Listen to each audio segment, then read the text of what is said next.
Breathe better and sleep deeper with the Levoit Classic 160 Top Fill Humidifier. Don't wait. Check out the link in the video description to get your Levoit Top Fill Humidifier on Amazon today and enjoy a healthier, more comfortable home. Good evening and welcome to FloodWatch News. Tonight, we're talking about a major update that's hitting mailboxes across Florida, causing widespread anxiety among homeowners. The Federal Emergency Management Agency has just released new flood risk maps, which are forcing tens of thousands of residents into high-risk flood zones. With all the festivity of the holidays, you may not have noticed a recent distressing occurrence in your mailbox. While we were merely distracted, tens of thousands of Florida homeowners received letters bumping them into high-risk flood zones. The Palm Beach County alone has been impacted with over 16,000 properties. And many have been told they have an increase in required base flood elevation of 1 foot or more. It's like your house sank overnight, only it didn't. It's just the measuring stick that moved. But make no mistake, these new maps are not a joke.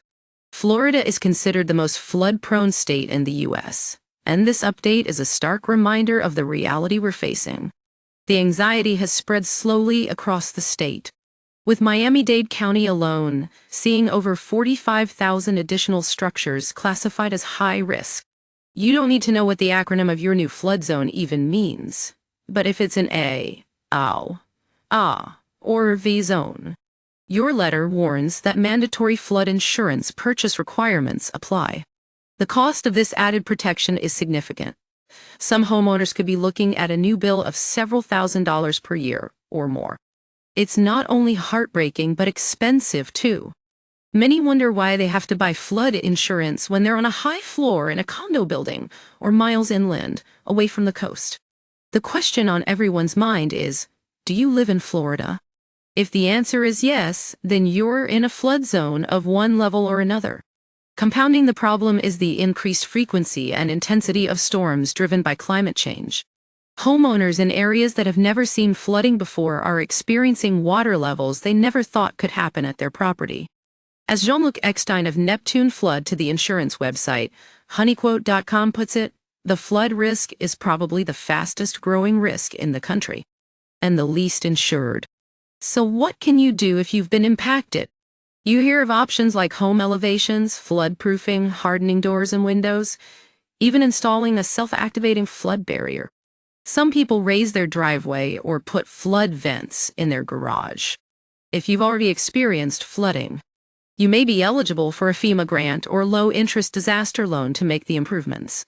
But if you feel like lobbying, you'll have to get in line. Things will get busy after Inauguration Day. Talk about it with your neighbors. Call your insurance agent, or try visiting the FEMA Flood Insurance site at floodsmart.gov to find out more. If you think you were mistakenly put into too hazardous a flood zone, the website offers a way to change your flood zone designation with a LOMA, a letter of map amendment. You can also calculate your risk or chat with an expert, and learn there are things you can do to prepare. Now is the time to start looking into your options as soon as possible. Hurricane season begins June 1st, and if your town is getting wetter, your king tides and storm surges higher, then it's essential to take action. FloodWatch News will be keeping a close eye on this developing story. We'll bring you updates and insights as more information becomes available. For now, let's make sure we're all prepared for what's coming our way.